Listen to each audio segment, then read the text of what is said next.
గురుదేవో మహేశ్వరః గురు సాక్షాత్ పరబ్రహ్మ తస్మై శ్రీ గురవే నమః.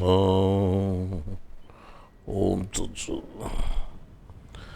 ఈ కార్యక్రమంలో మొట్టమొదటి భగవద్గీతలోని ఓ శ్లోకము లేక 2 శ్లోకాలు తీసుకొని చెప్పుకొని మనం ప్రారంభిస్తాము.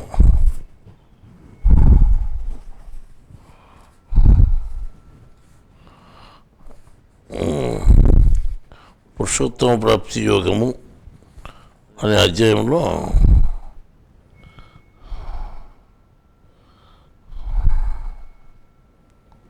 10-11 శ్లోకాలు చెప్పుకుందాము. ఉత్క్రామంతం స్థితం వాపి భుజ్ఞానం వా గుణాన్వితం విమూఢానానుపశ్యంతి పశ్యంతి జ్ఞానచక్షుషః. దీని మన తెలుగులో చెప్పుకుంటే, ఆత్మగుణమయుడై కాయమదివసించి వెలుగుచుండును నుండును విషయ సుఖములనుభవించుచు మూఢులీయరుందరు జ్ఞాననేత్రులు మాత్రము కాంచుతుంద్రు. ఈ రకంగా మనం చెప్పుకుంటే, ఈ ఆత్మ శరీరంలో నివసిస్తూ ఉంది, గుణాలతో కూడుకొని ఆత్మ నివసిస్తూ ఉంది. ఈ విషయము మూఢులకు ఏమాత్రం తెలియదు. మూఢులు అంటే మూఢత్వం కలిగినటువంటి వాళ్ళు అని. మనం బయట మేఘాలు కమ్ముకున్నాడు మేడం, మూడాలు అమ్ముకునే మాడాలు అమ్ముకునే అంటారనమాట. అంటే మబ్బు కమ్ముకుంది అని అర్థం. అట్లాగని చీకట్లో ఉండేటువంటి వాళ్ళు అని వాళ్ళకి ఏం తెలియదు, కనిపించదు అని అర్థం. వాళ్ళకు శరీరంలో ఉండేటువంటి ఆత్మ ఏ విధంగా ఉంది అనే విషయం తెలియదు. శరీరం బయట ఉండే విషయాలు మాత్రం తెలుస్తుంటాయి. తర్వాత ఆత్మ ఒకటి ఉంది, శరీరంలో గుణాలతో కూడుకొని ఉంది, ఆ గుణాలతోనే అది పనిచేస్తూ ఉంది అనే విషయం ఏమాత్రం తెలియనటువంటి వాళ్ళు చాలామంది ఉన్నారు. వాళ్ళు మూఢజనులు, అజ్ఞానులు అని చెప్తున్నారు. కానీ జ్ఞానచక్షు కలిగినటువంటి వాళ్ళు, జ్ఞానమైన చూపు కలిగినటువంటి వాళ్ళు, నేత్రం కలిగినటువంటి వాళ్ళు మాత్రంకు ఈ విషయం తెలుసు. ఇంకా 2వ శ్లోకంలో ఏం చెప్తానంటే, యతంతో యోగినక్షీణం పశ్యన్యాత్మాన్యవస్థితం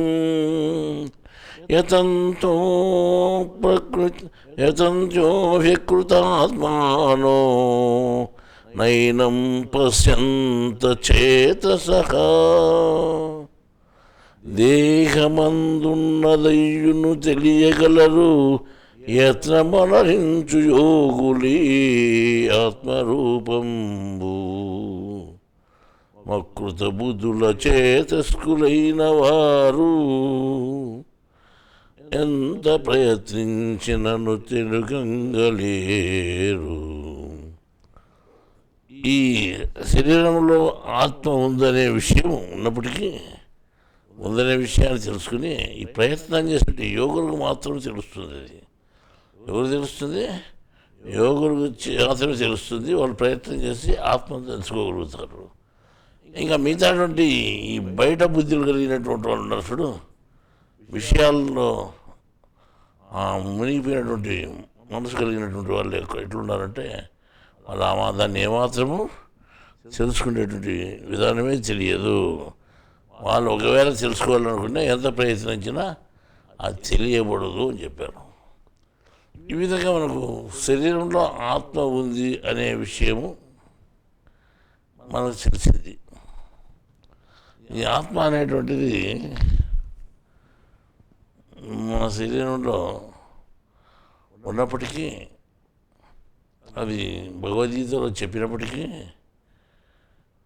ఆత్మ అనేదాన్ని ప్రత్యేకించి ఏ హిందువులు గుర్తించలేకపోయారు, తర్వాత ఇతర మతస్థులు ఎవరు గుర్తించలేకపోయారు. దాన్ని గుర్తించేది ఏమి అంటే, అంతో ఎంతో కొంత జ్ఞానం తెలిసినటువంటి వాళ్ళు మాకు తెలుసు కదా అని అంటే, నేను ఒకడున్నాడు వాడు అనుకుంటాడు, తర్వాత దేవుడు ఉన్నాడు అని అనుకుంటాడు.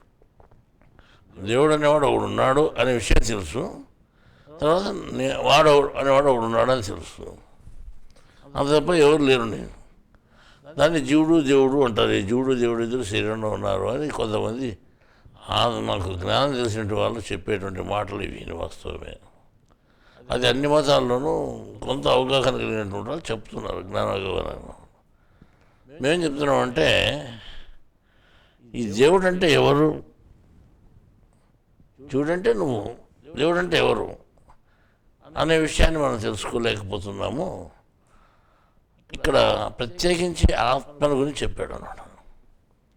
దేవుడు అనే పదం ఉపయోగించలేదు, ఇక్కడ దైవము అనే పదం ఉపయోగించలేదు.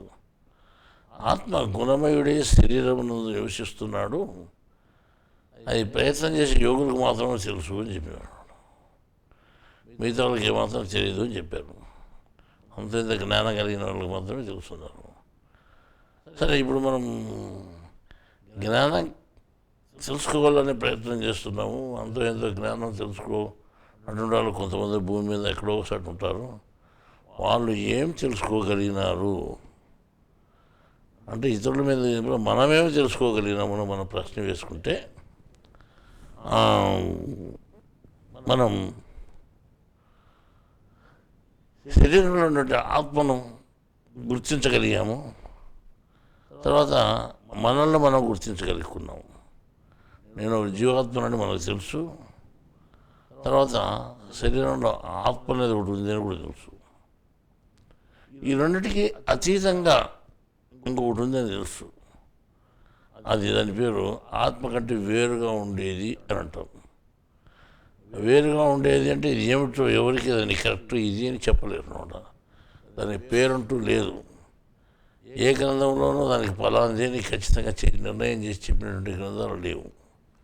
మనకు దైవ గ్రంథాలు 3 ఉన్నాయి: బైబిల్, భగవద్గీత, ఖురాన్ అని.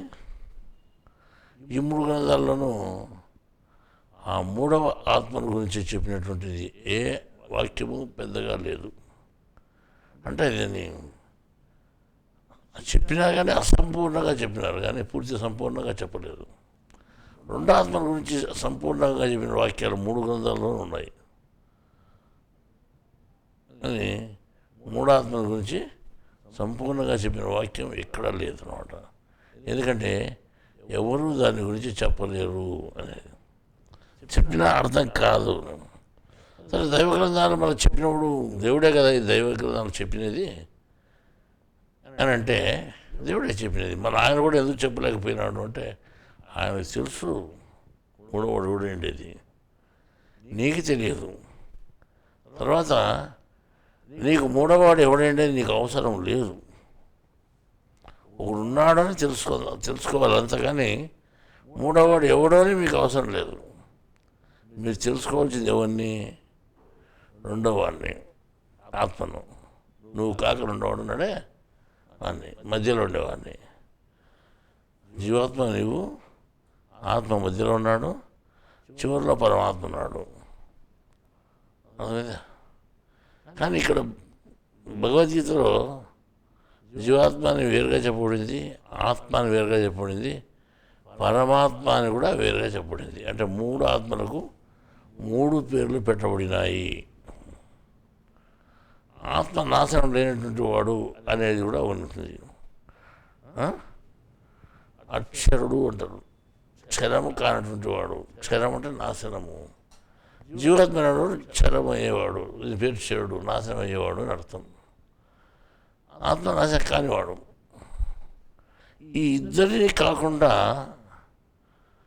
ఈ ఆత్మకు జీవాత్మ కంటే ఉత్తమమైనటువంటి వాడు, ఉత్తమ పురుషుడు వాడున్నాడు. ఉత్తముడు అన్నాడు కానీ పలానాడు అని చెప్పలేదు ఎక్కడ.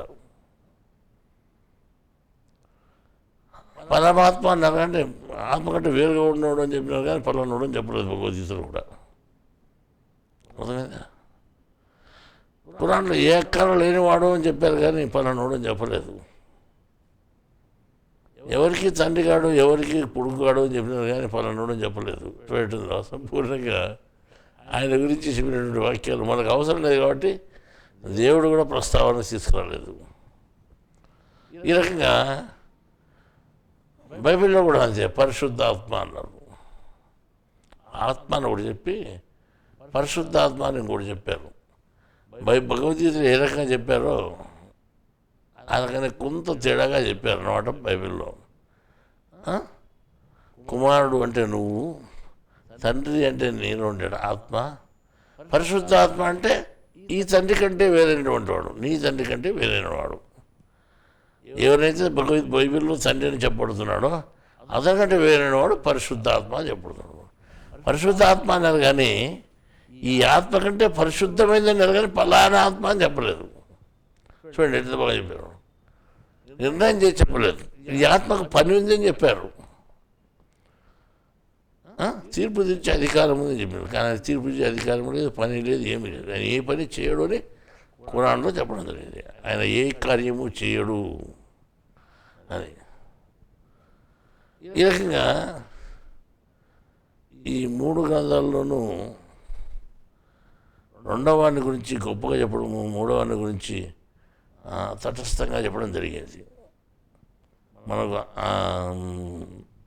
ఎందుకు తటస్థంగా చెప్పారంటే నువ్వు తెలుసుకోవాల్సింది రెండవ వాని గురించి అని బైబిల్లో కానీ భగవద్గీతలో కానీ ఖురాన్లో కానీ ఆ విషయమే చెప్పారు.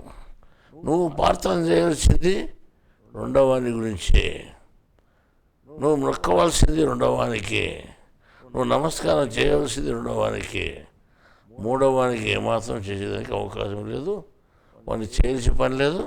నువ్వు చేసినా ఒకటే, చేయకుండా ఒకటే, ఆయన ఏ అవసరము లేనివాడు అని ఖురాన్లో 112వ సూరాలో ఉండే 4 వాక్యాల్లో వాక్యం చెప్పాడు. ఏ అక్కర లేనివాడు, నీ నమస్కారంతో కూడా ఆయన అక్కర్లేదు. అటువంటి వాడు ఒక ఆయన ఉన్నాడు. ఇక 3 ఉన్నారన్నమాట. సరే, ఈ 3లో మనం రెండవ వాడిని చూసుకుంటే ఆత్మ గుణమయుడై శరీరం అధివసించి ఉన్నాడు అనే విషయం ప్రయత్నం చేసే యోగులకు మాత్రం తెలుస్తుంది అని చెప్పారు. సరే, మనం యోగత్వాన్ని ఆశించి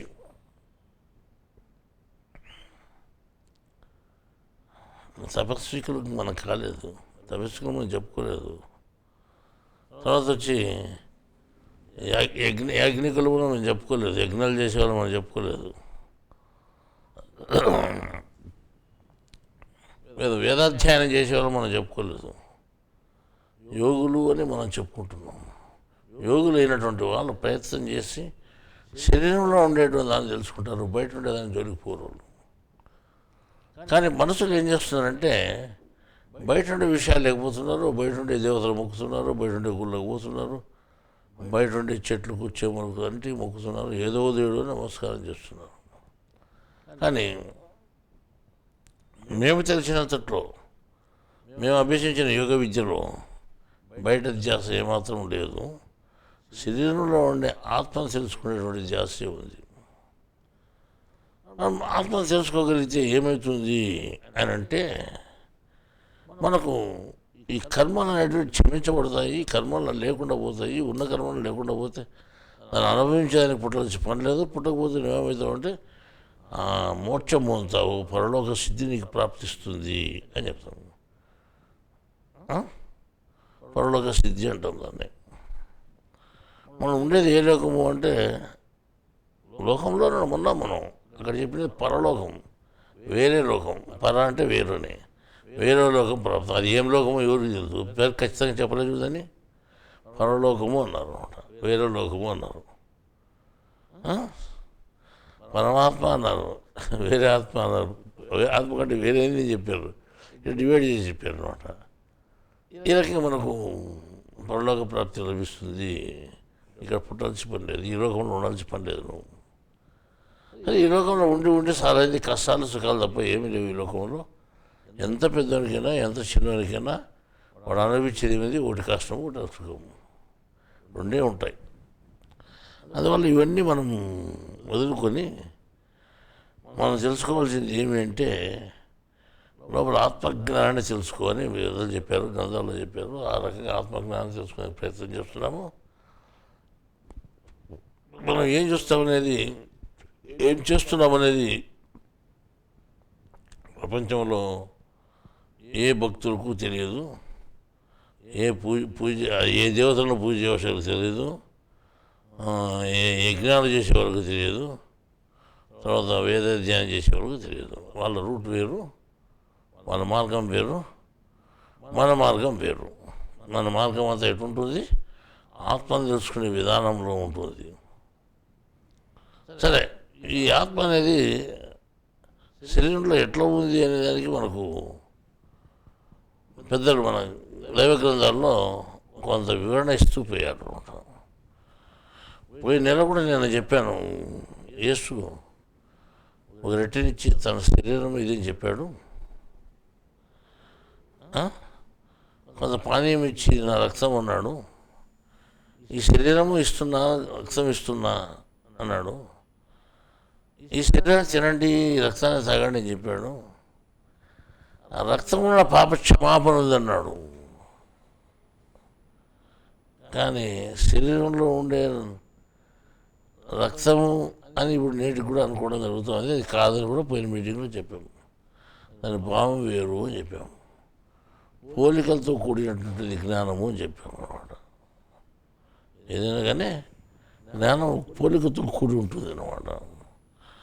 నేరుగా చెప్పాలంటే అర్థం కాదని కొంత పోల్చి చెప్తారు. తర్వాత జ్ఞానం అనేది గుప్తంగా ఉంటుంది కాబట్టి అది గుప్తంగానే చెప్పబడుతుంది. ఎదుటికి సామాన్యంగా అర్థం కాదు. అర్థం చేసుకోవాలని ప్రయత్నం చేసేవాడు ఎవడైతే ఉన్నాడో వాడికి దేవుడే అర్థం చేస్తాడు అనమాట. అది ఎవరు అర్థం చేసుకోలేరు, వాడికి దేవుడే అర్థం చేస్తాడు అనమాట. ఈ రకంగా ఒక పోలిక చెప్పి దాని వెనకాల ఒక రహస్యాన్ని ఇమిడ్చి పెడతాడు దేవుడు. అదే బైబిల్లో గంధం అని చెప్పాడు, అంటే శరీరం అని చెప్పాడు, రక్తం అని చెప్పాడు. మనం ఏం చెప్పుకున్నామంటే శరీరము అనేది ఉంది, రక్తం అనేది కూడా ఉంది. రక్తం అనేది మనం అనుకున్నట్టు రక్తమా కాదు. శరీరం అనేది మనం అనుకున్నటువంటి శరీరమా కాదు. మాంసంతో కూడిన శరీరము కాదు, కణాలతో కూడుకున్న రక్తము కాదు. కానీ మనం ఏమని అర్థం చేసుకోవాలి ఇక్కడ అంటే పేపర్లు, పేజీలు, పుటలుతో కూడుకున్నటువంటిది గ్రంథముని మనము శరీరంగా పోల్చుకోవాలి. అర్థమైందా? శరీరంగా ఎందుకు పోల్చుకుంటాము అంటే దానికి గ్రంథం అనే పేరు ఎందుకు పెట్టుకుంటాము శరీరానికి అంటే గ్రంథులతో తయారైనటువంటిది శరీరం అని ఉంటుంది. గ్రంథులు కూడినటువంటిది శరీరం అంటాం అన్నమాట. మన శరీరంలో ఎన్నో గ్రంథులు ఉన్నాయి. ఆ గ్రంథులతో మనకు శరీరం కూడింది కాబట్టి గ్రంథుల కలిగినటువంటిది గ్రంథము అని అంటాం. గ్రంథాల నుండి ఈ గ్రంథుల నుండి ఊట ఏ రకంగా పుడుతూ ఉందో ఆ రకంగా జ్ఞానం అనేది ఊటలాగా పుడుతూ ఉంది శరీరంలో. అర్థమైందా? దాన్ని మనం ఏం చేసామంటే జ్ఞానం అనేదాన్ని రక్తంగా పోల్చి చెప్పారు పెద్దలు. సరే ఇప్పుడు మనం లెక్కేసుకుంటే శరీరము రక్తము అన్నాన్ని వాళ్ళు పెద్దలు చెప్పినా కానీ దాన్ని మనం వివరంగా తీసుకుంటే గ్రంథము జ్ఞానము అనుకున్నాము. శరీరాన్ని గ్రంథము అనుకున్నాము, రక్తాన్ని జ్ఞానము అనుకున్నాం అన్నమాట. అర్థమైందా? ఇప్పుడు మనం సరే ఇప్పుడు పాపం నీకు జరుగుతుంది అని బైబిల్లో ఒక చోట చెప్పినప్పుడు నా రక్తం వల్ల నీకు పాపం జరుగుతుంది అన్నాడు. ఏ రక్తం వల్ల? నా రక్తం వలన. మామూలు అందరి రక్తం వలన కాదు, నా రక్తం వలన అన్నాడు. ఆయన ఎవరు అంటే ఆయన అద్వితీయ కుమారుడు మనం చెప్పుకుంటాం, సరే కుమారుడు అని చెప్పుకుంటాం, పరిశుద్ధాత్మ యొక్క తనయుడు అని చెప్పుకుంటాం ఆయన. సరే మనం గ్రహించుకున్న తర్వాత అదైతే ఆయన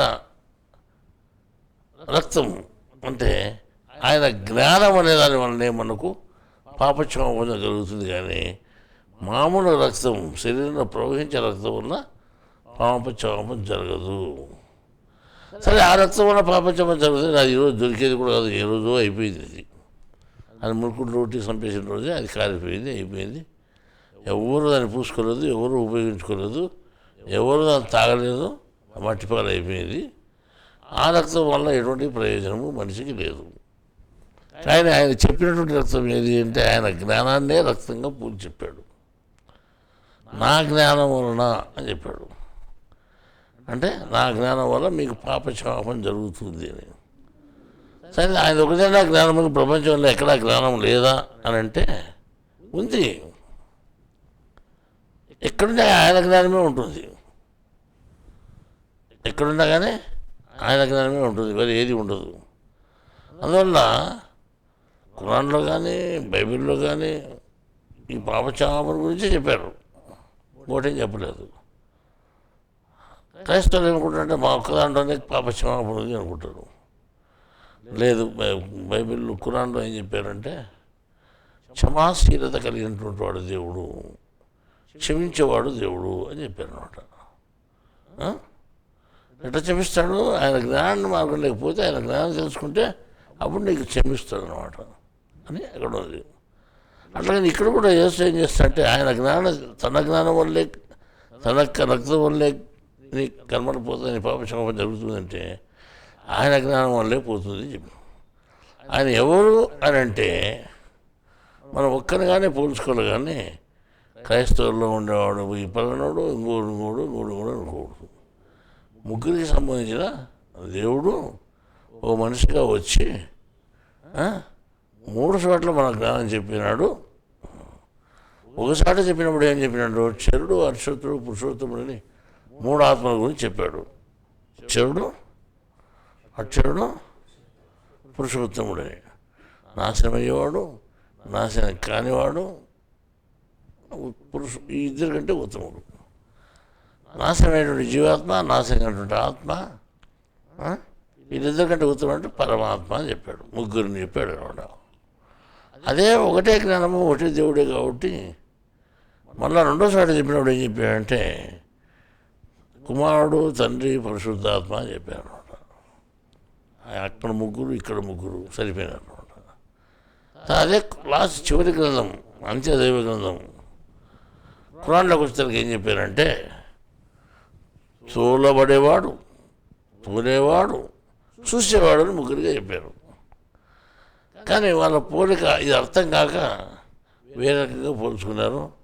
నీ కంఠం దగ్గర ఇద్దరు ఉంటారు, వాడు రాసుకుంటూ ఉంటాడు ఏం జరిగేది, ఏం మాట్లాడేది ఏం చెప్పుకుంటున్నాడు.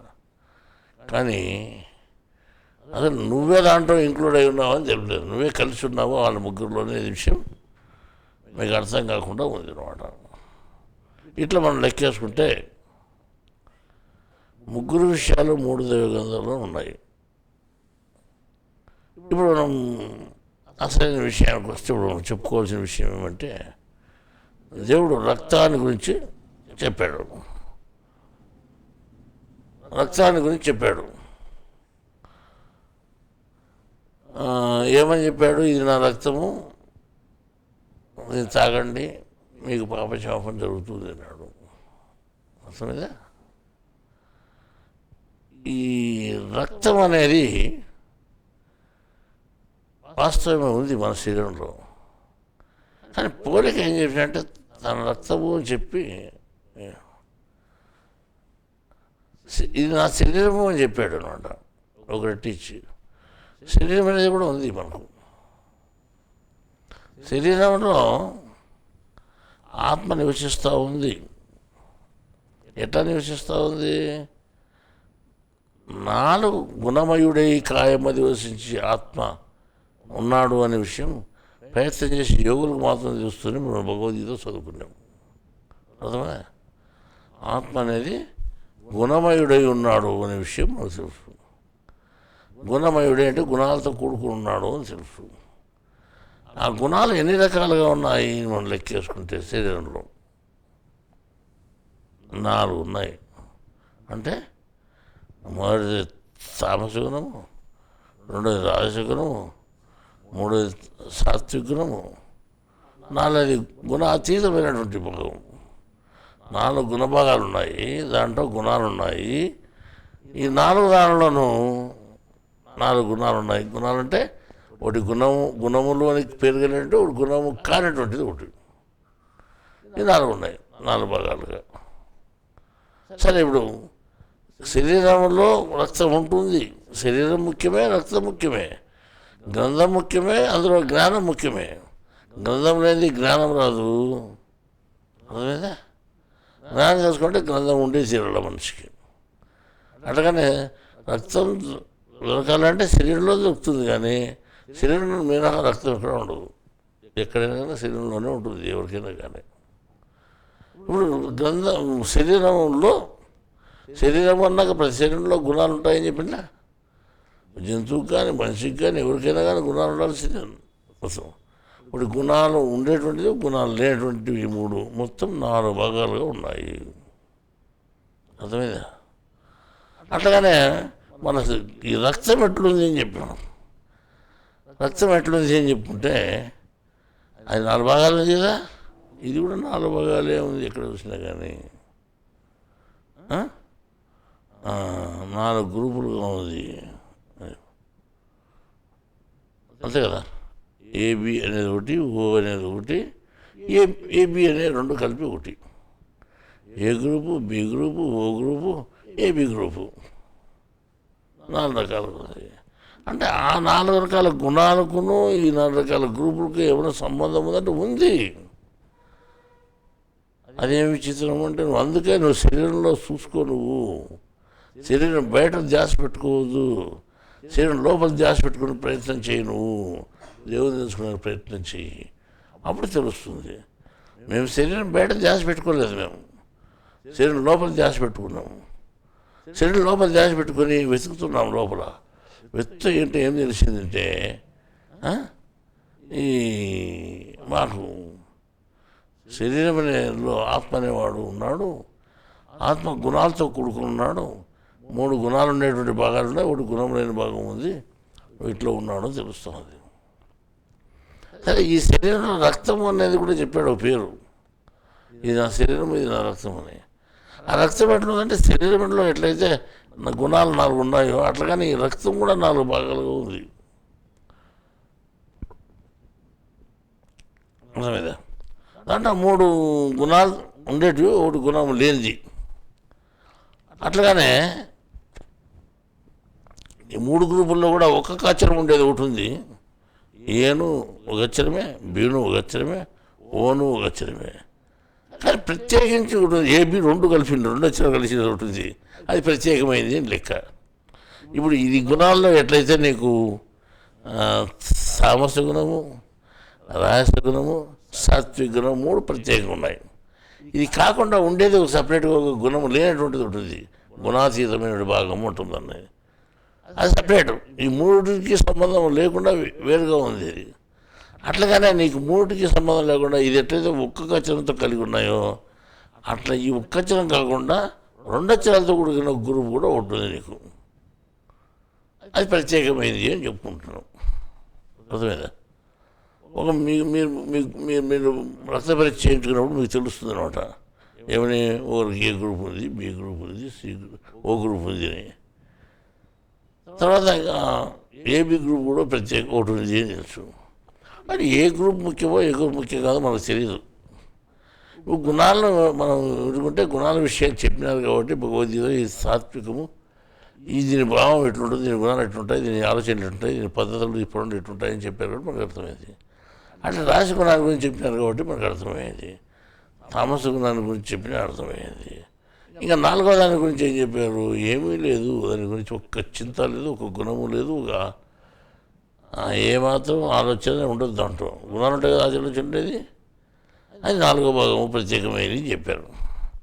ఇప్పుడు నాలుగు భాగాలు ఇప్పుడు రక్తంలోకి వచ్చేసరికి నాలుగు కూడా ప్రత్యేకంగా, ఒకటి ప్రత్యేకం ఉంది, మూడు మామూలుగా సాధారణంగా ఉన్నాయి. మూడు ఒక్కొక్క వచ్చరంతా కలిసి ఉన్నాయి. ఏబిఓ ఒకటి ఏబి అనేది ఒకటి ఉంది. మీ బ్లడ్ గ్రూప్ మీకు తెలుసునా? మీరు ఎక్కడైనా పరీక్ష చేయించుకున్నారా? ఏది మీ బ్లడ్ గ్రూపు? ఏ. మీదేది తెలుసు? నీది ఓ, నీది ఓనే, నీది ఏబి. అలా నా బ్లడ్ గ్రూప్ కూడా ఏబీనే. నా బ్లడ్ గ్రూప్ కూడా ఏబీనే. అంటే ఏదో ప్రత్యేకత ఉంది అనేది గుర్తింపుగా 2 అక్షరాలు కలిపిన గ్రూప్ ఉంది. తర్వాత కొంత మన లోపుకెళ్ళి పరిశోధన చేసి చూస్తే గుణముల్లో మంచి గుణాలు కొన్ని ఉన్నాయి, చెడు గుణాలు కొన్ని ఉన్నాయి. ఆయన మంచి గుణాలు, ఆ చెడు గుణాలనే మనం ఇంతకుముందు చెప్పుకున్నాం. కానీ ఇంతకుముందు చాలామంది గుణాలు ఉన్నాయని చెప్పారు. ఆ గుణాల్లో కామక్రోధలు అచ్చరమైనటువంటి 6 గుణాలు అని చెప్పుకున్నారు. కానీ మిగతా దానికి ఆపోజిట్ కూడా మంచి గుణాలు ఒక్కరు కూడా చెప్పుకోలేదు. కానీ మనం మంచి గుణాలు చెప్పాము, చెడు గుణాలు చెప్పాము. 2 భాగాలు ఉన్నాయి, ఒకటి గుణము అని చెప్పాము. ప్రతి ఒక్క చోట 2 ఉన్నాయి, మంచి చెడు, మంచి చెడు, మంచి చెడు. గుణాల్లోకి వస్తారు. సరే, యోగ భాగంలోకి వస్తారు. గుణాలు లేని భాగంలోకి వస్తారు. ఏమిటి అంటే జ్ఞానము, ధర్మము అని చెప్పుకున్నాము. 2 ఉన్నాయి. అంటే అది కొంత వెరైటీగా ఉంటుంది. అది జ్ఞానము అంటే అది ఒకటి దేవుడికి సంబంధించిందే, ధర్మం కూడా దేవుడికి సంబంధించిందే. అర్థమైందా? ఈ చెడు గుణాల కంటే మంచి గుణాలు ప్రత్యేకత కలిగినట్టు జ్ఞానం కంటే ధర్మం కొంత ప్రత్యేకత కలిగి ఉంటుంది. జ్ఞానం నువ్వు తెలుసుకోవాల్సిందే, ధర్మం ఆచరించవలసింది అని. జ్ఞానం తెలుసుకునే దాని వరకే పనికి వస్తుంది, ధర్మం ఆచరించేది మనకు వస్తుంది. కాబట్టి అది ప్రత్యేకత కలిగి ఉన్నాయి అన్నమాట. అంటే ఇక్కడ ఈ దీంట్లో కూడా గుణాతీతమైన దాంట్లో కూడా అప్పటికేమి 2 వచ్చేసేదంట. మన దాంట్లో గుణాలు 2 వచ్చినప్పుడు మనకు దీంట్లో రక్తంలో కూడా 2 భాగాలు ఉన్నాయి, 4 దాంట్లో ఉన్నట్టు ఉన్నాయి. Positive negative, positive negative, positive negative అంటూ దాంట్లో ఎట్లయితే 2 ఏర్పడినాయో, మంచి చెడు గుణాలు ఏర్పడినాయో, అంటే ఏంటంటే పాజిటివ్ నెగిటివ్ ఏర్పడినాయి. అంతే కదా? ఉత్తర ధ్రువం, దక్షిణ ధ్రువం, ఒకటి ఈ పక్క ఒకటి ఆ పక్క ఎదురెదురు ఉంటాయి. అంతే కదా? పాజిటివ్ నెగిటివ్ ఉంటే ఒకటి అనుకూలమైంది, వ్యతిరేకమైంది అని లెక్క. ఈ రకంగా 2 ఉన్నాయి అన్నమాట. ఇప్పుడు మనం బ్లడ్ గ్రూప్ లెవెల్ చూస్తే అదంతా అర్థమయ్యే విషయమే. మళ్ళీ ఇన్ని రకాలుగా ఇప్పుడు మనం దేవుడు చెప్పినట్టు ఇది నా శరీరము, ఇది నా రక్తము అని చెప్పినప్పుడు దాన్ని లోతుగా ఆలోచిస్తే మనము వాస్తవమే శరీరం మీద ఎట్లుంది, రక్తం మీద ఎట్లుందంటే శరీరం గుణాలతో కూడుకుని ఉంది, అది 4 భాగాలు ఉంది. రక్తం కూడా దాంట్లో శరీరంలో రక్తమే ఉంటుంది ముఖ్యంగా. అది ఎట్లుందంటే ఇది కూడా 4 భాగాలు ఉంది. అది ఎట్లయితే 2 భాగాలు విభజించబడిందో ఇది కూడా 2 భాగాలు విభజించబడింది. అంటే శరీరంలో ఎట్లా రక్తం అయితే ముఖ్యంగా ఉందో అట్లా గ్రంథంలో జ్ఞానం ముఖ్యంగా ఉంది అని యేసు ఏం చేశాడంటే తను చెప్పినటువంటి జ్ఞానాన్ని అంతా రక్తంగా పోలి చెప్పాడు. తను నేర్పించిన విద్యనంతా ఒక పుస్తకంగా చెప్పాడు, ఒక గ్రంథంగా చెప్పాడు. ఆయన చెప్పిన ఆత్మజ్ఞానాన్ని అంతా ఒక గ్రంథంగా చెప్పాడు. ఆయన చెప్పిన విద్య అంతా, ఆత్మవిద్య అంతా, దాంట్లో ఆయన చెప్పిన సారాంశం అంతా రక్తంగా పోల్చి చెప్పాడు, జ్ఞానశక్తిగా పోల్చి చెప్పాడు, జ్ఞానశక్తి రక్తంగా పోల్చాడు. కానీ ఆ రోజు అప్పుడేమనుకుంటే ఈయన రక్తం తాగేదట్లా, శరీరం చేసేదట్లా, ఈయన చిక్కబడి చెప్తున్నారని కొంతమంది అనుకున్నారు, అర్థం కాన్నారు. ఇంకా శిష్యులు ఏమనుకుంటే వాళ్ళకి ఏమీ అర్థం కాలేదు, అంతటితో ఆపేసుకున్నారు. వాళ్ళు ఏమో ఇదేంటలేదు అదేంటలేదు, ఆయన ఎందుకు చెప్పాడులే మనకి అర్థం కాలేదు ఊరుకున్నారు అనమాట. అది ఈరోజు కూడా మన వరకు ఉంది, ఆ వాక్యం ఈరోజు కూడా ఉంది. మనం అర్థం చేసుకుని శక్తి ఉంటే అర్థం చేసుకోని మన ముందర కూడా ఉంది అది. ఆ రోజు వాళ్ళతో చెప్పేది అటు పోలేదు, అయిపోలేదు అది. ఈరోజు కూడా మన ముందర ఉంది. మనం ఈరోజు తెలుసుకుంటే మనకు ఇంత రహస్యం బయటపడుతూ ఉంది, అంతే కదా. కన్ను మూసుకుంటే చీకటి, కన్ను తెరిస్తే వెలుతురు. అట్లాగానే నేను నువ్వు తెలుసుకోవాలా అనుకుంటే జ్ఞానం తెలుస్తుంది. లేదు నీ మీద నీకు ధ్యాస లేకుండా బయట ప్రపంచం మీద ఉంటే అంత అజ్ఞానమే ఉంటుంది నీకు. అజ్ఞానం జ్ఞానానికి మధ్యలో తేడా ఏమి అంటే, చూడు, చీకటి వెలుగులు లాంటిది అది. జ్ఞానం అనేది వెలుగు లాంటిది, అజ్ఞానం అనేది చీకటి లాంటిది. అజ్ఞానం అంటే వెలుగు లేనిది అని అర్థం. అది ఎక్కడ చూపించాడంటే నీకు కన్నులో చూపించాడు అనమాట. కన్ను మూస్తే చీకటి, కన్ను తెరిస్తే వెలుగు. అంటే నీకు ప్రాక్టికల్గా తెలుస్తూ ఉంది చీకటి వెలుగులు రెండు ఉన్నాయి.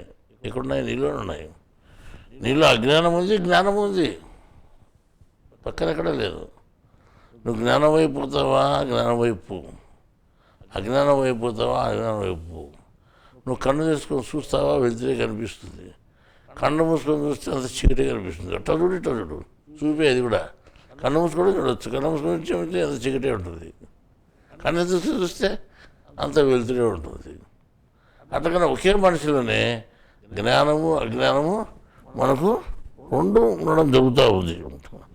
సరే, మనం ఈ రెండు ఉండడం జరిగినప్పుడు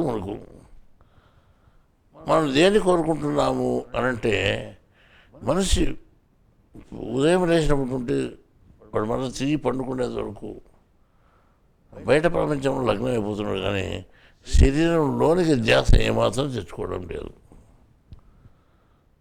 అంతే కదా.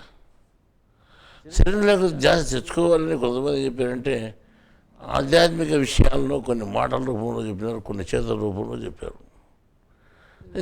నిన్న సంక్రాంతి పండుగ జరిగింది.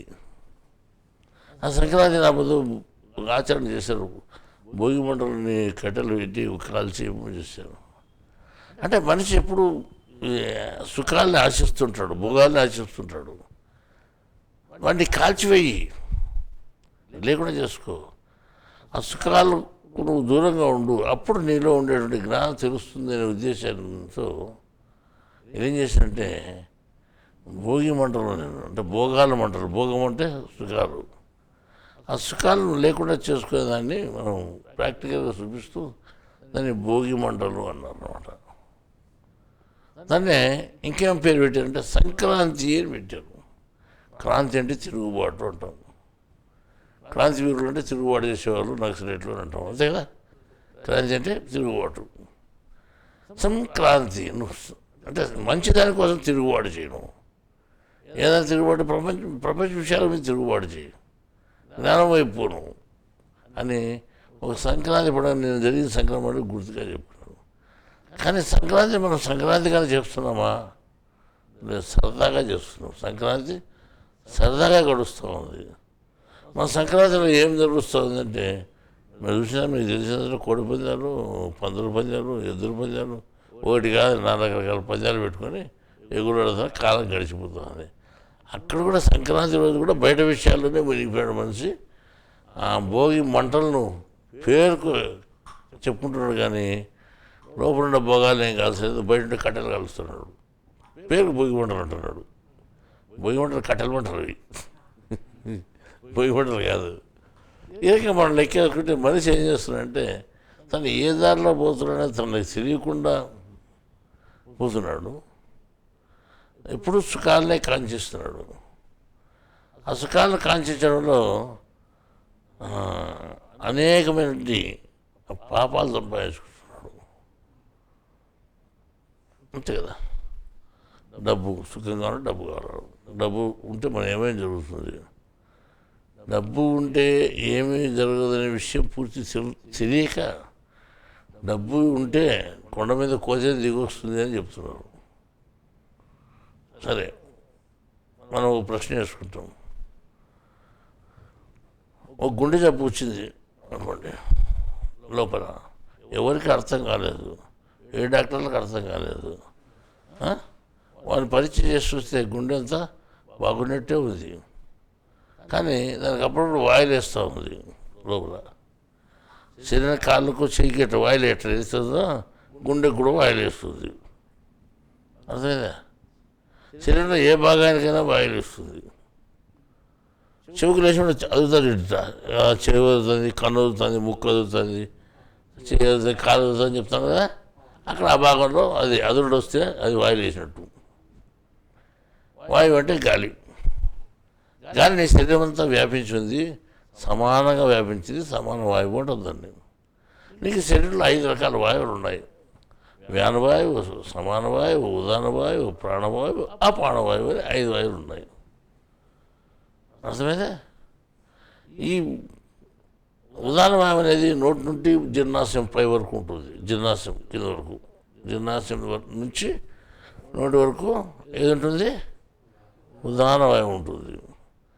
జీర్ణాశయం కింది భాగం నుంచి అంటే చిన్న పేగు మొదలైనటువంటి జీర్ణాశయం లాస్ట్ అంటే అది లాస్ట్ పెద్ద పేగు వరకు అంటే పేగు చివరి వరకు ఉండే వాయువుని ఏమంటామంటే అపాన వాయువు అంటాం. అర్థమైనా? ఈ అపాన వాయువు ఇక్కడ రాదు, ఈ ఉదాన వాయువు అక్కడ పోదు. ఉదాన వాయువు ఇక్కడ వరకే ఉంది కాబట్టి నీకు జీర్ణాశయంలో ఉండేటువంటి చిన్న పదార్థాలు ఇక చేపినా కానీ అదే వాసన వస్తుంది, కానీ శరీరంలో కింద ఉండే వాసన రాదు. శరీరం పేగుల్లో చిన్న పేగు మొదలుకొని కింద వరకు ఉండేటువంటి వాసన అది వేరు అనమాట. దాన్ని ఏమంటాం? అపాన వాయువు అంటాం. ఆ వాయువులో వాసన వేరు. సరే, ఊపిరితిత్తులు మొదలుకొని ముక్కులో వరకు ఉండేది ప్రాణవాయువు అంటాం. ఊపిరితిత్తులు మొదలుకొని ముక్కుల వరకు ఉండేటువంటి ప్రాణవాయువు అంటాం. ఇక్కడ వరకే ఉంటుంది, ఇంకెక్కడ ఉండదు. ఇంకా అది అక్కడ వరకే పోతుంది, అక్కడి నుంచే వస్తుంది. ఇదేమో నోటి నుండి జీర్ణాశయం వరకు ఉండేదాన్ని ఉదాన వాయువు అంటాం. ముక్కు నుంచి ఊపిరితిత్తుల వరకు ఉండే ప్రాణవాయువు అంటాం. ఈ జీర్ణాశయం కింద పేగు మొదటి చివరి వరకు ఉండేదాన్ని అపాన వాయువు అంటాం. ఇంకా 2 వాయువులు అనే వ్యానవాయువు, సమాన వాయువు అనేది. ఈ వ్యానవాయువు ఏం చేస్తారంటే రక్తాన్ని తోసుకొని పోతుంటుంది. ప్రెజర్ అంటాం దాన్ని. దానికి గాలి, అదొక రకం గాలి. రక్తాన్ని తోసుకొని పోతూ ఉంటుంది. అది ఆ శరీరంలో చిట్ట చివరి వరకు తోసుకొని పోతుంది. ప్రతి వరకు, కంటి వరకు, మెదడు వరకు, ప్రతి భాగానికి అది తోసుకొని పోతుంటుంది. ఇది వ్యానవాయువు. శరీరంలో సమానంగా నిలకడగా ఉండేటువంటిది సమాన వాయువు ఉంటుందండి. ఒకటి ఉంది, ఇంకోటి ఉంది. అది ఎక్కడ కలదో మీద సమానంగా ఉంటుంది, మామూలు బ్యాలెన్స్గా. ఆ సమాన వాయువు ఎక్కడైనా కానీ ఇష్టగలిగితే అదాన్ని వాయువు లేచింది అంటాం మనం. మెదడులో ఇష్టగలిగితే వాడికి కొట్టలో కొట్టుకుంటాం. కాళ్ళు చేతులు అన్నీ పడుతుంది. మెదడుకే కదండి కాళ్ళు చేతులకి సంబంధం ఉండేది. మూర్చ అంటుందని తెలియకపోతుంది. కాళ్ళు చేతులు కొట్టుకుంటారు. ఎప్పుడైతే మెదడులో ఉండే వాయువు నిలిచిపోతే, గాలి నిలిచిపోతే అప్పుడు ఇదంతా మామూలు సరబడిపోతుంది, మామూలు ఉంటుంది. శరీరం అంతా కదిలికలు అనిగిపోతాయి, ఇలా మొత్తం కదిలికలు వస్తాయి. అట్లాగనే ఏ భాగంలో అయితే వస్తుంది అక్కడ కదిలికలు వస్తాయి. ఇప్పుడు చెవుకు రావచ్చు, ముక్కుకు రావచ్చు. చెవు వదులుతుంది, ముక్కు వదులుతుంది, కన్ను వదులుతుంది, నాకు కుడి కన్ను వదులుతుంది, ఎడమ కన్ను వదులుతుంది చెప్పుకుంటానే మనం. దీన్ని వాయువు అంటాం అన్నమాట. అట్లాంటిది గుండెకు కూడా వాయువు లేస్తుంది అప్పుడు. గుండెలో వాయువు లేచినప్పుడు ఏమంటే హార్ట్ ఫెయిల్ అంటారు. ఏం ఫెయిల్ అయిందో తెలుసు, కానీ ఫెయిల్ అయింది అంటారు. అన్నీ బాగుంటాయి, వాళ్ళు బాగుంటాయి, అన్నీ బాగుంటాయి, కోటలు బాగుంటాయి, నరాలు బాగుంటాయి, రక్తనాలు బాగుంటాయి, అన్నీ బాగున్నాయి. అది ఫెయిల్ అయిపోయింది. ఎట్లా ఫెయిల్ అయిపోయింది?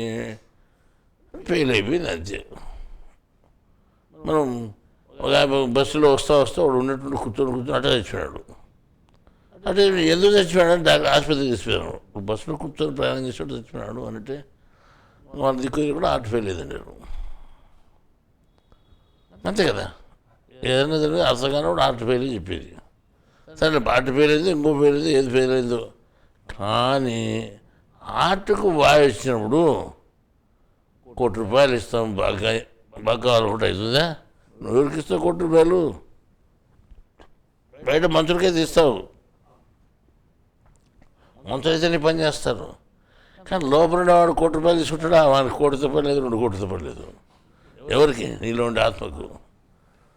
వాని చేతిలో ఉంటాయి మొత్తం ఈ వాయువులన్నీ. ఎవరి చేతులు ఉన్నాయి? ఆత్మ చేతిలో మొత్తం వాయువులు ఉన్నాయి. అర్థమైందా?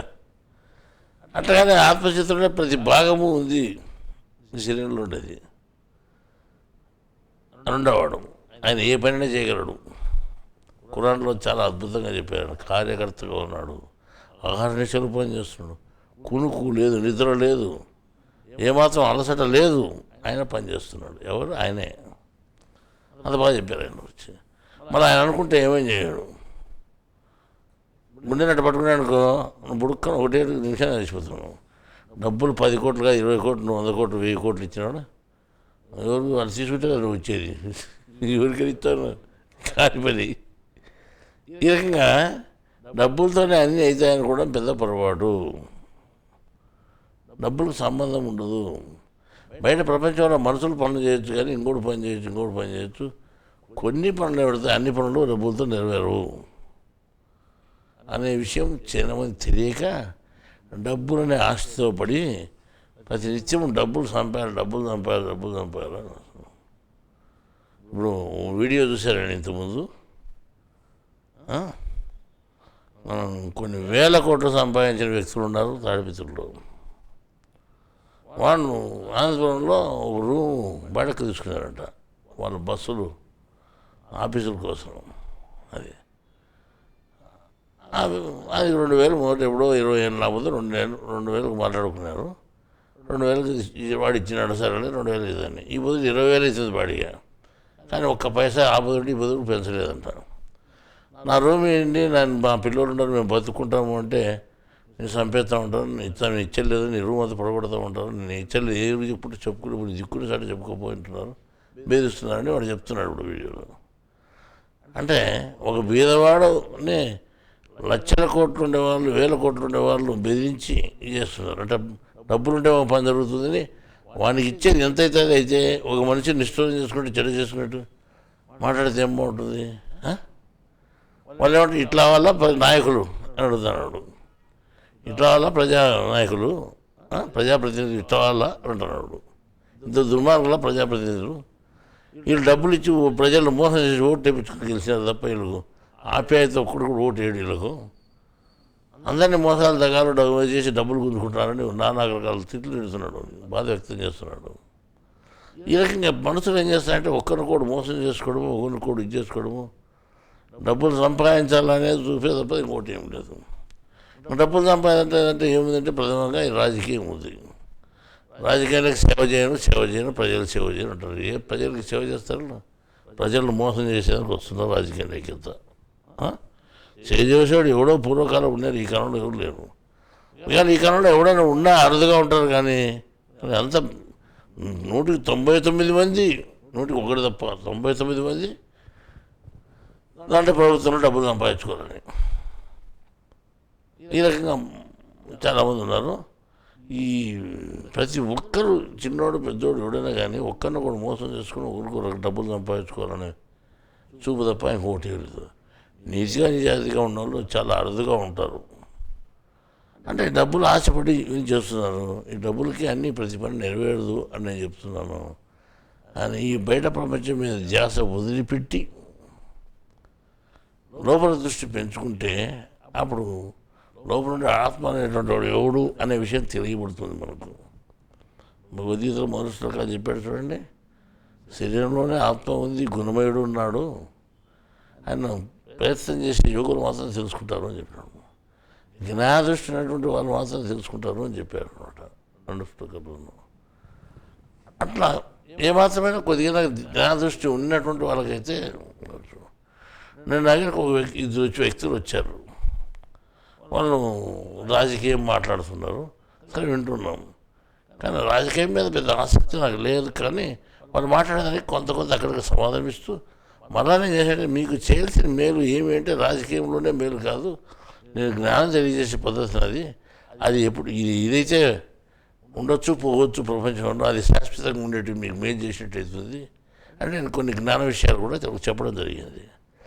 వాళ్ళు ఎప్పుడు ఇటువంటి అంటే వాళ్ళ ఆసక్తి ఉంది కానీ తెలియదు కాబట్టి వాళ్ళు అరుదుగా విన్నారు కాబట్టి ఆ జ్ఞాన విషయాల మీద చాలా ఆసక్తి చూపి ఉండడం జరిగింది. వాళ్ళ పుస్తకాలు ఇచ్చాము, చదువుకోండి అని చెప్పాము. సరే వాళ్ళు చదువుకుంటామని పోయినారు అనమాట. వాళ్ళు వచ్చినది రాజకీయం కోసం మన ఆయనకి. నాది అది ఒకటే కాదు, మీరు అట్లుండి వచ్చిండొచ్చు రాజకీయం అని. నాకు రాజకీయం ముఖ్యం కాదు కానీ జ్ఞానం ముఖ్యం అని నేనేం చేశానంటే, నా దగ్గర ఉన్న ఆస్తి ఇది అని మేము నీకు కొంత ఇస్తాను, తీసుకొని నీకు బాగుపడతావు నువ్వు. ఇది ఎవరు దొంగలెత్తపోయేది కాదు, ఇంకోటి కాదు శాశ్వతంగా ఉంటుంది, శాశ్వతంగా మేము చేస్తాం. ఎంత ఇచ్చిన డబ్బు పోగొట్టుకొని పోవచ్చు, నువ్వు లేకుండా పోవచ్చు దగ్గర, కానీ ఇది జ్ఞానమైన శాశ్వతం అని చెప్పి ఇవ్వడం జరిగింది. వాళ్ళు శ్రద్ధగా వినడము. అట్లా కొంతమంది శ్రద్ధగా వినేవాళ్ళు ఉన్నారు, తెలుసుకునే వాళ్ళు ఉన్నారు ప్రపంచంలో. ఇప్పుడు చాలామంది ఇప్పుడు మేము చూస్తున్నాం కదా, వాళ్ళు ఎటువంటి విధానంలోనే కానీ జ్ఞానం వింటూనే మారిపోయి మనుషులంతా ఎంతో ఉత్తేజపడి సంతోషపడి వాళ్ళు జ్ఞానం వైపు వస్తున్నారు అనమాట. కొంతమంది ఏమన్నా చెప్పుకో, మేము స్వయంగా మమ్మల్ని విమర్శిస్తున్నారు, మామూలు ప్రజల కంటే హీనంగా మమ్మల్ని మాట్లాడుతున్నారు. మన వీళ్ళు మిగతా ప్రజలు మమ్మల్ని గొప్పగా మాట్లాడడం ఏమి, గొప్పగా పూజించడం ఏమి, గొప్పగా సంబోధించడం ఏంది, గొప్పగా మాట్లాడడం ఎందుకు? వీళ్ళు కొంతమందికి మాత్రం ఎందుకంటే వాళ్ళు గుడ్డోళ్ళు అయిపోయినారు ప్రపంచంలో ఉండి, మూర్ఖులు. మేఘం చీకటి మేఘం కమ్ముకుంది వాళ్ళ కండకు, కాబట్టి వాళ్ళకి ఏం తెలియలేదు. ఎదుటి వ్యక్తి ఎటువంటి వాడనే విషయం వాళ్ళకి తెలియకుండా పోయింది. కాబట్టి మమ్మల్ని గురించి దుర్మార్గంగా మాట్లాడే వాళ్ళు కూడా ఉన్నారు. మమ్మల్ని గురించి చాలా ఆప్యాయతగా, ప్రేమగా, సంతోషంగా మాట్లాడేవాళ్ళు ఉన్నారు. మరి రెండు రకాలు ఉన్నారు. గుణాల్లో మంచి చెడు ఎట్లయితే ఉన్నాయో, రక్తంలో గ్రూపులు ఏ విధంగా అయితే పాజిటివ్ నెగిటివ్ ఉన్నాయో, అట్లా మనసుల్లో కూడా మంచి చెడు రెండు ఉన్నారు అనమాట. మేము వాళ్ళని చూస్తున్నాం, వీళ్ళని చూస్తున్నాము.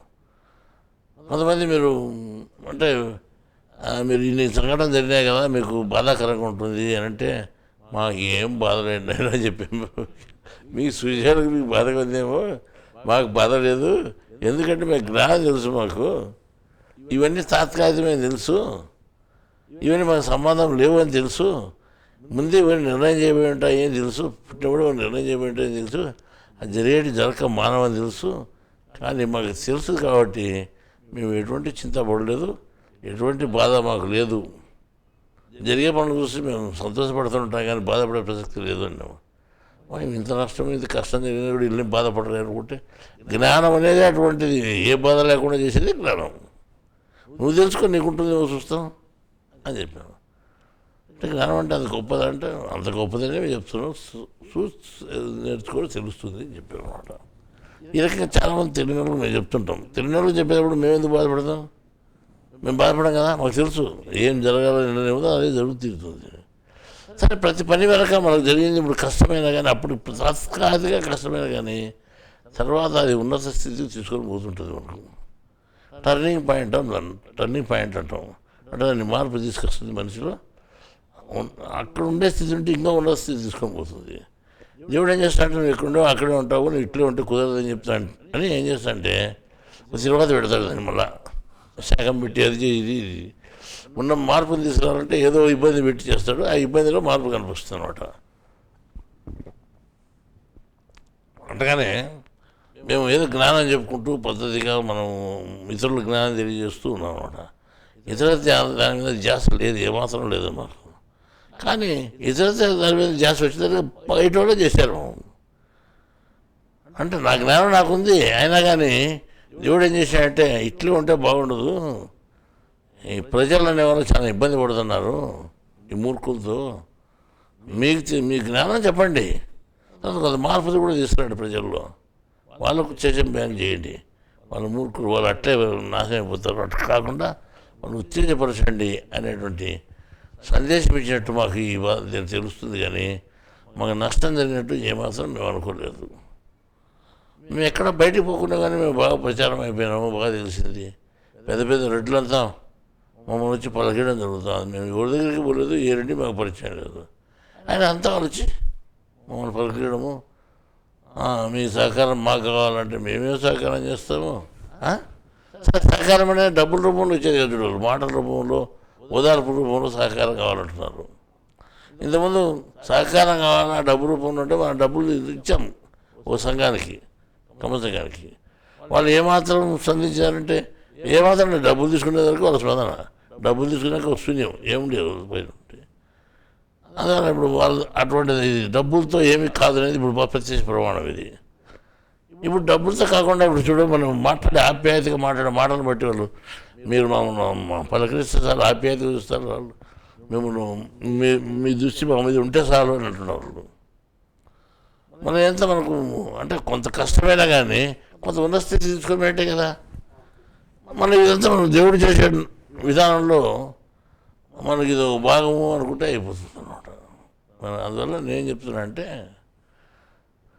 మనిషి కష్టాలని సుఖాలని సంబంధం లేకుండా ఉంటాడు శరీరం లోపల జీవాత్మ అనేవాడు. ఎందుకుంటాడు అంటే శరీరం లోపల ఆత్మ అనేది నడిపిస్తూ ఉంది ప్రతి ఒక్కటి అని తెలుసు. అన్ని శరీరం లోపల ఆత్మ నడిపిస్తూ ఉంది అని తెలుసు. మన ఆత్మ నడిపించినప్పుడు అది మంచి చేస్తుంది, చెడ్డ చేస్తుంది. నిన్ను ఉన్న స్థితికి తీసుకొని పోవాలంటే ఇబ్బంది పెడుతుంది, తీసుకొని ఇంకో స్థితికి పెడుతుంది అనమాట. అర్థమైంది. ఇట్లా మనం దీపం వెలుగుతూ ఉంది, దీపం వెలుగుతుంటే అట్టే వెలుగుతాడు, సన్నగా వెలుగుతుంటుంది. దాన్ని ఏం చేయాలంటే అది ముందుకు లేవనుకో మంట పెద్దగా మండుతుంది. నాకు మంట ఎక్కువ అయింది అని అనుకుంటే ఏమవుతుంది, వెళ్తాడు ఎక్కువ వస్తుంది కదా, 10 మందికి నీ దీపం ఎక్కువ ఉపయోగం తెలుస్తుంది కదా. అట్టగానే దీపం వెగేస్తే అది ఇంకా అంటుకొని ఏ విధంగా మండుతుందో అట్టగానే మనం ఉన్న చోట ఉండకుండా దేవుడు మనం ఎగేస్తున్నాడు పైకి, ఒత్తిడి ఎగేసినట్టు. అది మనకు అప్పుడు రోజు ఇబ్బంది కల్పించినా కానీ నూనెలో లేకుండా బయటకు పోతాడన్నా కానీ అంత నూనె లేకుండా బయటికి పోయేదంతా మండుతూ ఉంటుంది, నూనె పీల్చుకుంటూ ఉంటుంది, వెళ్తాడు ఎక్కువ అవుతుంది, నీ ఉపయోగం 10 మందికి ఉపయోగపడుతుంది. అది దీపం ఉపయోగపడినట్టు. అట్టగా దేవుడు నేను చేస్తుంటాడు. మనప్పుడు కష్టాలు పెట్టినా కానీ ఆ కష్టాల వెనకాల ఏదో ఫలితం ఉంటుంది. ఇప్పుడు మేము అనుకుంటున్నాం, మేము జ్ఞానం చెప్పుకుంటున్నాం, దేవుడు ఎందుకు ఇట్లా చేశాడు, అసలు మాకు అన్యాయం చేశాడు, మేము ఎవరి జోలికి పోలేదు, వాళ్ళే మా జోలికి వచ్చి వాళ్ళే మా మీద కచ్చలు కట్టి వాళ్ళే మా మీద కేసులు పెట్టి అన్యాయంగా మమ్మల్ని ఇబ్బంది పెట్టినారు అని మేము అనుకున్నాం. కానీ అవన్నీ వాళ్ళ నుండి దేవుడే చేపిస్తున్నాడు. మాది ఒక పక్క తెలుసు, దేవుడే చేపించినాడు, ఇదేదో ఉంటుంది ప్లాను ఆయనది అని. ఏం తెలియడం అయితే బాధపడతారు, ఏదో ప్లాన్ ఉంటుంది అనుకున్నాం. ఇప్పుడు అన్ని లెక్కేసుకుంటే కొంతకాలం గడిచింది, పెద్ద ప్లానే ఉంది, నువ్వు ఇన్సెంట్ ఉంటుంది అయినా నువ్వు ముందుకు పోయినట్టుంది, మార్పు తీసుకొచ్చేదానికి. దానివల్ల మనం ఏం చేస్తామంటే దేవుడు ఏం చేసినా మంచిగా చేస్తాడు అదే మనం నమ్ముతున్నాం. తర్వాత ఈ మనం ఉన్న స్థితి ఎటువంటిది అంటే నేను చెప్పేది జ్ఞానం. అది మనం ఉండేది ఈ దక్షిణ ప్రాంతంలో ఉన్నాం, జ్ఞానము అనేది ఉంది. ఆ జ్ఞానం మనం తెలుసుకోగలిగితే మనకు కొన్ని విలువలు తెలుస్తాయన్నమాట. పూర్వం రావణ బ్రహ్మ పరిపాలించినటువంటి ఏరియా ఇది, ఆయన అధికారం చూపినటువంటి ఏరియా ఇది. ఆయన బ్రహ్మజ్ఞాని, త్రికాల జ్ఞాని, అన్ని జ్ఞానాలు తెలుసు ఆయనకు. అటువంటి వాడు ఆయన పరిపాలన చేసేటువంటి ప్రాంతంలో మనం నివాసం చేస్తున్నాడు. ఇప్పుడు ఆయన ప్రాంతంలో మన జ్ఞానం తెలుసుకోలేకపోతే మన జన్మ అంతా వృథా అనుకోవాల్సిందే. నేను అంతగా తెలుసుకున్నాను, మీరు తెలుసుకోబోయే వాళ్ళ విషయం చెప్తున్నాను. మీరు తెలుసుకోండి, మాకేం వద్దులు అనుకుంటే ప్రయోజనం లేదు. ఇప్పుడు ఇక్కడ ఉండి తెలుసుకుంటే మనకు తెలుసు. అర్థమైందా? శ్రీలంక అంటే 3 అక్షరాలతో కూడుకున్నటువంటిది. అర్థమైందా? తర్వాత కేరళ 3 అక్షరాలతో కూడుకున్నది. ద్రావిడ 3 అక్షరాలతో కూడుకున్నది. తెలుగు 3 అక్షరాలతో కూడుకున్నది. కన్నడ 3 అక్షరాలతో కూడుకున్నది. దేవుడు 3 అక్షరాలతో కూడుకున్నాడే. కాబట్టి దైవజ్ఞానం 3 అక్షరాలతో కూడుకునే స్టేట్లోనే కొంత బాగా వ్యాపిస్తుంది నాకు లెక్క. మిగతా అన్నీ 3 అక్షరాల కంటే ఎక్కువ అక్షరాలు తక్కువ అక్షరాలు ఉన్నాయి, ఎక్కువ అక్షరాలు ఉన్నాయని మిగతా స్టేట్ అని మనం ఈ 3 అక్షరాలు కలిగిన ప్రాంతం ఉంది, దక్షిణ ప్రాంతం అంటాం లెక్కేసుకుంటే. ఈ మూఢాచారాలు తగిలిన స్టేట్లన్నీ లెక్కేసుకుంటే ఈ దక్షిణ ప్రాంతంగా మనం లెక్కేసుకుంటే ఒరిస్సా రాష్ట్రం వరకు ఈయన పరిపాలన విధానం సాగింది, ఆయన జ్ఞాన విధానం సాగింది మనకు తెలుస్తుంది అన్నమాట. ఇప్పుడు ఈ ప్రాంతంలో మనం ఉండి జ్ఞానం తెలుసుకోకపోతే ఏమీ ప్రయోజనం లేదు. కాబట్టి నువ్వు పుట్టింది ఎక్కడ పుట్టావు? తెలుగుదేశంలో, తెలుగు ప్రాంతంలో. సరే, నువ్వు తెలుగు ప్రాంతంలో పుట్టకపోయినా కానీ ఈ కన్నడ ప్రాంతంలో పుట్టినా, ఈ ద్రావిడ ప్రాంతంలో పుట్టినా, ఒరిస్సా ప్రాంతంలో పుట్టినా, ఎక్కడ పుట్టినా కానీ ఈ జ్ఞానం తెలుసుకోవచ్చు. అందుకే ఈరోజు మనకు ఈ 4-5 స్టేట్లోనే మన జ్ఞానం ప్రాకింది. ఇప్పుడు మనకి ఈ 4-5 స్టేట్లోనే జ్ఞానం అయిపోయింది. ఒరిస్సా స్టేట్ వరకు పోయింది, వాళ్ళు కూడా తెలుసుకున్నారు ఈ జ్ఞానాన్ని. కన్నడ స్టేట్ వరకు పోయింది, వాళ్ళు కూడా తెలుసుకున్నారు. కొంత ద్రావిడ దేశానికి కూడా పోయింది, వాళ్ళు కూడా తెలుసుకున్నారు. ఈ రకంగా మనకు ఈ ప్రాంతంలో పుట్టి ఇప్పుడు జ్ఞానం తెలుసుకోకపోతే ఏం ప్రయోజనం లేదు. మీరు ఈ ప్రాంతంలో పుట్టిన దానికన్నా కొంత కనువిప్పుగా మనం గొప్ప భూమి మీద పుట్టినాము అని మీరు తెలుసుకొని గ్రామం పెట్టుకొని మీరు జ్ఞానం తెలుసుకోవడానికి ప్రయత్నం చేయాలని నేను మీకు తెలియజేస్తున్నాను. ఇట్లా మేము చాలా తోళ్ళు ప్రతి నెల మీకు ఈ జ్ఞానాన్ని చెప్పడం జరుగుతూ ఉంది. అంటే వృథా కాలేదు మా పని. మేము పుస్తకాలు చెప్పినా కానీ, జ్ఞానం చెప్పిన పుస్తకాలు గ్రంథాలు రాసినా కానీ, జ్ఞానం చెప్పినా కానీ అవి వృథా కాకుండా చాలామందికి ఆదుకుంటున్నాయి.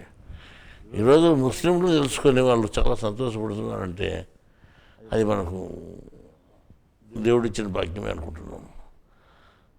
క్రైస్తవులు తెలుసుకొని జ్ఞానం తెలుసుకొని వాళ్ళు సంతోషపడుతున్నారు అంటే అది దేవుడిచ్చిన భాగ్యమే అనుకుంటున్నాం అనమాట. సరే, మనం స్వయంగా ఏమైనా చెప్పగలుగుతున్నట్టు స్వయంగా ఏది చెప్పలేదు. ఇప్పుడు నేను ఇంతకుముందు ఈ మీటింగ్కు ప్రారంభం అంటే ఒక 5-10 నిమిషాల ముందు చెప్పే ముందు కూడా ఆరోగ్యం బాగాలేదు, 2 ట్యాబ్లెట్లు వేసుకున్నాను, కళ్ళు మూసుకొని పోతున్నాయి, డీలగా కూర్చున్నాను, మీరు చూస్తున్నాను అనమాట. మనిషికి ఏమాత్రం బాగాలేదు. కానీ నేను మీటింగ్ ఎట్లా చెప్పేది అని ఒక ప్రశ్న వచ్చింది నా లోపల. ఆరోగ్యం బాగాలేదు, ఏం లేదు, కూర్చుంటే ఓపిక కూడా లేదు నీకు, ఇప్పుడు నీకు ఈ ప్రసంగాన్ని ఎట్లా చెప్తావు అనే ప్రశ్న వచ్చింది. అది అజ్ఞానం ప్రశ్న. అజ్ఞానం మనలో ఉంటుంది, జ్ఞానం అజ్ఞానం ఉంటుంది. అజ్ఞానం వేసే ప్రశ్న వేస్తుంటుంది. వెంటనే జ్ఞానం ఏం చెప్పింది? నేను చెప్పలేదు కదా అని చెప్పింది. నేను చెప్తున్నానే అన్నా, నాకు బాగుంటే బాగాలేకపోతే నాకేమి, చెప్పేవాడు కూడా వాడు చెప్పుకుంటాడు, వినేవాడికి నీకేం రక్షిస్తాను, విని ఉంది అని చెప్పింది. అట్లాగానే మేమే నేను కూడా ప్రేక్షకుడు నేను వింటున్నాను తప్ప చెప్పేవాడు నేను కాదు అని నాకు నమ్మకం ఉంది. చెప్పాడు నేనంటే ఇప్పుడు నేను మాట్లాడి మళ్ళీ వెంటనే మాట్లాడుతున్నాను, ఒక్క అర నిమిషం కానీ నిమిషం కానీ ఏమాత్రం నిలుపుదల లేకుండా మాట్లాడుతున్నాను అంటే మాట్లాడి ఎక్కడి నుంచి వస్తున్నాయి? ప్రతి మాట నీలో ఉండేటువంటి ఆత్మ సండే పలికిస్తున్నాడు అని ఒక బైబిల్ వాక్యం ఉంది. దానికి జ్ఞాపకం పెట్టుకుంటే నువ్వు మాట్లాడలేదు, నీలో ఉండేవాడు మాట్లాడుతున్నాడు, ఆత్మనేవాడు మాట్లాడుతున్నాడు తెలుస్తుంది. అట్లాగనే నీకు ఏ ప్రసంగం చెప్పినా ఆయనే చెప్తాడు కానీ మనం చెప్పడం లేదనమాట.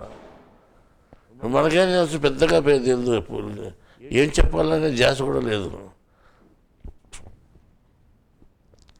ఆలోచించే టైం కూడా లేదు. 24 గంటలు పని చేయడం, అవి చేయడం జరిగింది. ఇక్కడ రావడం జరిగింది. ఇప్పుడు ఏం చెప్పాలా అనే ప్రశ్న వచ్చింది. ఆ ప్రశ్నకి జవాబు వచ్చింది. నువ్వు చెప్తాడు కదా, ఆలోచన చేసి పని వచ్చింది, చెప్పేవాడు చెప్తాను, నీకెందుకు వేసింతాను ఊరిని కూర్చో అది చెప్పడం జరిగింది. అట్లాగనే ఇప్పుడు మనం ఏమనుకుంటున్నాము, నువ్వు శరీరము అనుకున్నాము, దాంట్లో గుణాలు ఉన్నాయి, 4 భాగాలు ఉన్నాయి అనుకున్నాము, అవి 2 భాగాలు ఉన్నాయి, మంచి చెడుగా ఉన్నాయని చెప్పినాము. అట్లా రక్తము అని చెప్పినాడు ఆయన. రక్తం అంటే అది కూడా 4 భాగాలుగా ఉంది అని చెప్పినాము. అదే కూడా గ్రూపులుగా 4 గ్రూపులుగా ఉన్నా మా దాంట్లో కూడా పాజిటివ్ నెగిటివ్ 2 రకాల గుణాలు అంటే మంచి చెడుగా ఉన్నట్టు అవి కూడా అట్లే ఉన్నాయి అని చెప్పుకున్నాము. కానీ ఏది మంచిది అంటే జ్ఞానంలోకి వచ్చేసరికి ఆత్మ గుణాలు లేనటువంటిది మంచిది అని చెప్పుకున్నాము. అర్థమైందా? ఇక్కడికి వచ్చేసరికి రక్తానికి వచ్చేసరికి ఏ రక్తం మంచిది అనే పాయింట్ మనం చెప్పుకునేందుకు అవకాశం లేదు. ఎందుకంటే అందరిలో 4 గ్రూపులు రక్తం, ఒక్కొక్కరు ఒక గ్రూప్ రక్తం ఉంది. ఉంటే ఒక్కొక్కరిలో ఒకటి ఉంది. ఒకటి ప్రత్యేకమైనది ఏబి అని చెప్పుకున్నాం. ఏకి బి ఉన్నవాడు జ్ఞానం తెలుసుకునే కొంత అవకాశం ఉందేమో అనిపిస్తూ ఉంది మాకు. మిగతా గ్రూపులు కూడా తెలుసుకునే ప్రయత్నం చేయొచ్చు. అంటే వాళ్ళకంటే పాస్ట్గా ఆయనకు అర్థమవుతుందేమో అనుకుంటున్నాము. అంతే కదా.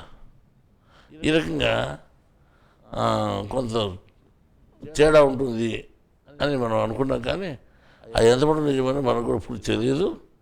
దాన్ని మనం తెలియదని ఒప్పుకోవడం మంచిది.